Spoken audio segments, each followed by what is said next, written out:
schedule that as late in the season as possible. If you did it next year and you also did Wilson next year, by that point late in the season, it's very likely, you know, that you're doing finishing touches on Wilson, traffic is back to normal. And if you try to, earlier in the process is when, you know, everything on Wilson's going to get a little mucked up. And if it might be better to push it as late in the season as possible.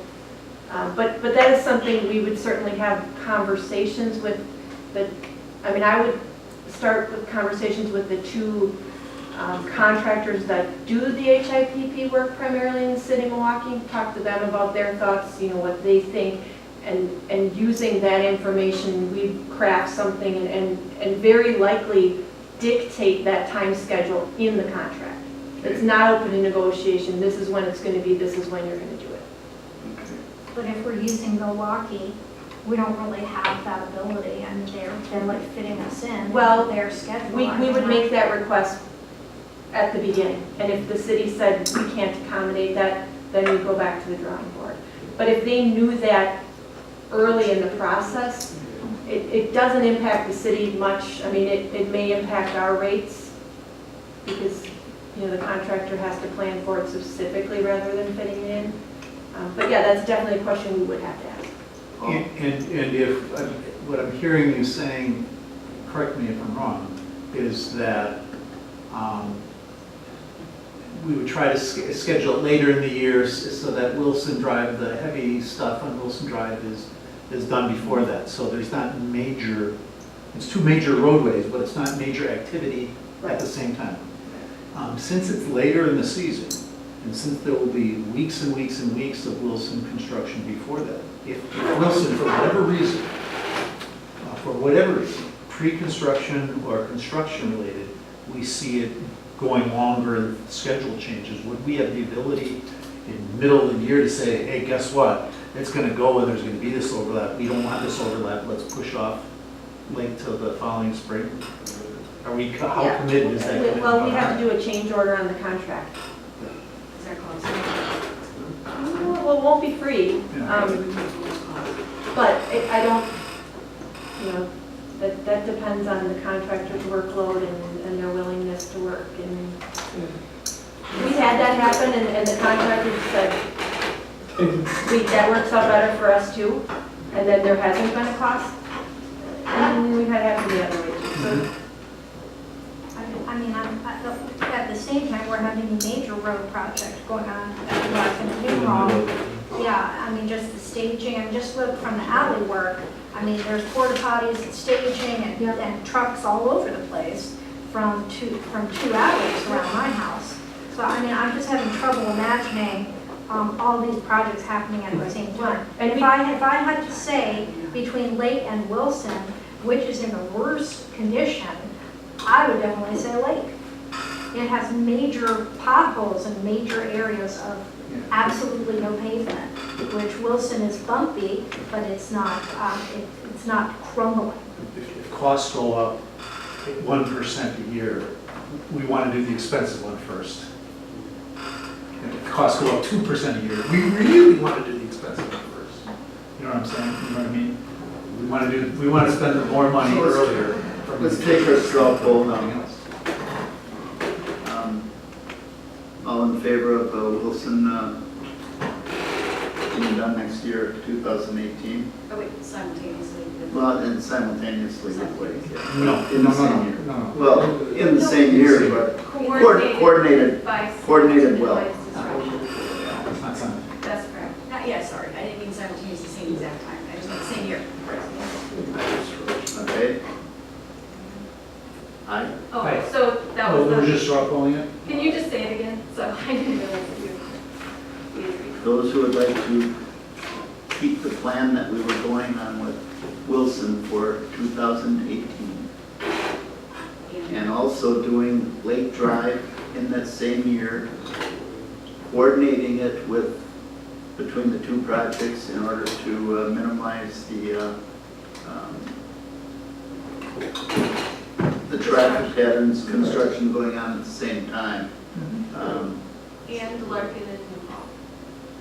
Yeah. Well, Yeah, our it's new house, 2018. that is 2018. Yeah, okay. Okay. So with that, all in favor of that for next year, say aye. Aye. And those who want to postpone Wilson until 2019, Nay. or get 8 for that, yeah. Whatever it would be. Right, okay. So that's our straw poll. Okay. Well, I think we got the feedback we need, Mark, to, know when we need to go to work. I want to We just need more get information. back into the stabilization thing before we call it a night here. I mean, generally, and I understand, I'm in complete agreement that, there's a concern about the fund balance and the fund balance ending in whatever year that is, and then all of a sudden, we drop off the map and hopefully we find some other means of doing it. But generally, I could be in favor of a stabilization fund as long as everybody goes in it eyes wide open. So you gotta have the understanding that that's going on, and that really takes good management too. I don't, as long as you go in it eyes wide open, I don't think that the problem of, having a false sense of security has to be there. So, but Again, I remember, agree you're with moderating, As long as we know. yeah, you're moderating it every year. yeah, Every year you're getting an updated chart. Every year you're adding another year on it. If something else changes in your priorities and needs of the village, or if the numbers are shifting around, you can always adjust as you go along. But at least you have a concept how you're going to stabilize your debt service cost going out through this 10-year period. now, adding to that, my thoughts, we're looking at currently 1.2 million over the 30%. I'm a little uncomfortable looking at that whole 1.2 million as part of stabilization. I'd probably feel more comfortable taking 80% of it and putting it towards stabilization and keeping the rest so we can, keep a little semblance of something above the 30%. Because there's other things that go on in this world besides stabilization of, And I also think that helps, that concept helps with the fact that if everything, if the sunny scenario happens, that's predicted here, then great. If it doesn't, there's this fund balance, it's not gonna all hit you at one time. You're gonna have, you can mitigate it without making huge changes. I mean, if you just go by what's in front of us, we don't have a revenue stream to cover that that just what's on the piece of paper, without putting in a revenue stream, we are gonna have to come up with some money at some point. Now, we're saying we think there will be revenue stream, we can put it in there, but we're choosing not to, because we don't do that. I mean, that's what you guys told me. So I don't feel comfortable doing the debt stabilization unless it was reduced, because I feel that we're not gonna then make any adjustments to our budget to keep it at, we may not vote to keep it at a 0% increase, and we're just running some risks. so maybe look at the number with, instead of 1.2 million, make it, It'll be around the million, what's right, what's the original? 800, yeah. Well, not- yeah, it'd be 906, so it'd be 1 million, so. All right, well, we can run the tables again with that number, see how it comes out. It'll require a little bit higher annual levy, and that's a decision point too when we get there. That's right. Is whether you want to hold 5% for a few years, or if you want to go 6 right now, knowing that you don't have enough to get the whole 10 years. So that's another decision point. We'll run it both ways, at 5 and at 6%. Sure. See how it comes out. Okay. Mark, anything else we need for tonight? Got enough work for you here? I think that's exactly what we wanted. We wanted to have, exactly, we wanted to have that kind of dialogue, so we can, when this comes back later in August now, it's gonna be, perfected, I hope, so it'll be close to a decision. What do you got? Just going on Margaret's question earlier about the operations, I have a little bit of a concern that we took out the emerald ash floor replacement program, putting it into operations and maybe parks and putting it into operations. Because I'm a little uncomfortable with that without seeing simultaneously your long-range planning for that budget next to this budget, knowing that we took some stuff out of here. Because if we keep the funding at the same level as you mentioned at the beginning, and just saying we're just going to keep it at the same level and you're going to try to balance this. I mean, might have some park ideas about stabilizing the bluff, and Trustee McCabe might have something about a river trail. And how will that actually affect the operating budget by taking it out of our debt budget? Well, Well, you have there's, to, because it's not, I, eligible for. Parks is eligible, isn't it? No, for, because it's not with the scope of work being proposed.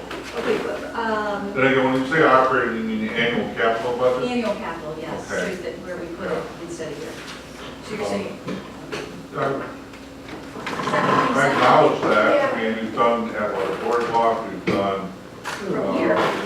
playground equipment, we've done a lot of parks in the 2 years I've been here, but What used to be in this one then, that I'm thinking? It did, but those were. those are like, those, What were they? they were placeholders for projects yet to be So we never defined. did one out of this fund? I don't I just- recall issuing debt for a park project. Okay, all right. Oh, we always, that ended up pulling it from Lake reserves. Bluff, the Lake Bluff play, ball field redo. Predates me. Yeah, that was There one was, big there one. was two. Okay. Yeah. 3 years ago. Okay.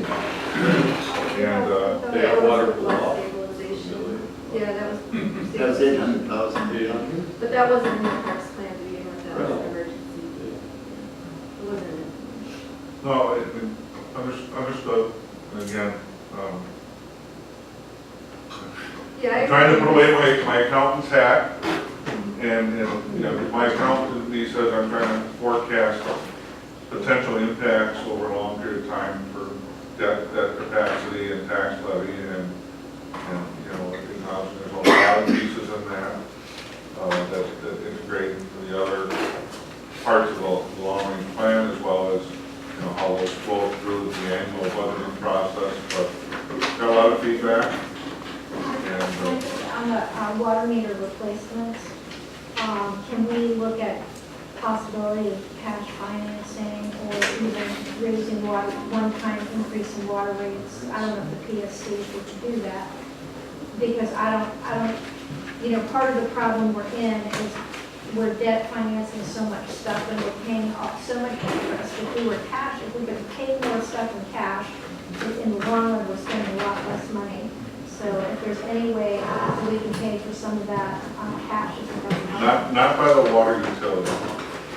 The water utility is, Could we do a special assessment or something? well,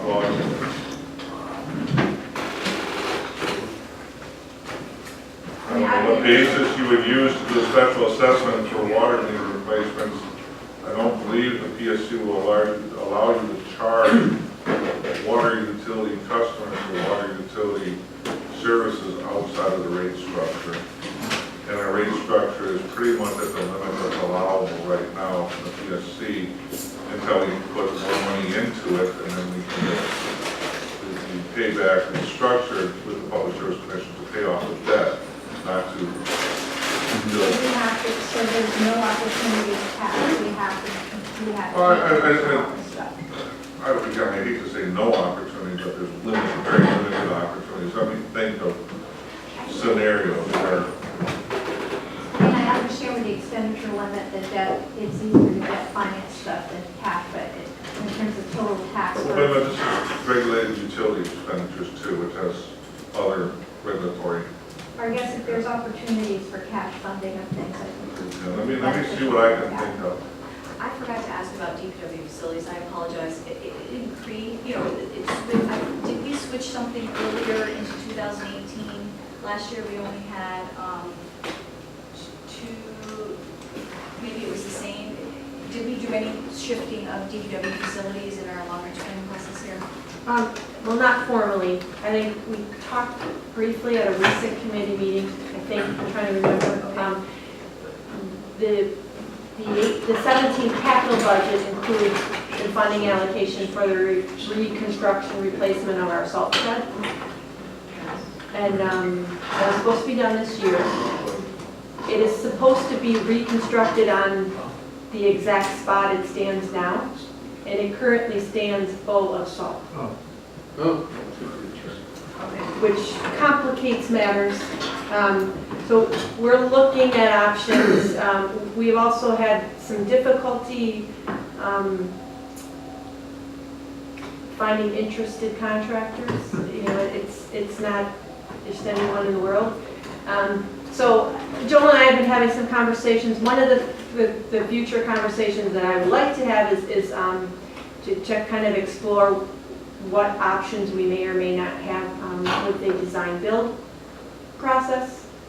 But we have a little more work to do there, and will not be constructed in 17. It will have to be 18, which could theoretically push everything else back by a year. Okay, and my only, since this is the end of the long-range planning meeting, and maybe for the next time, I would like to explore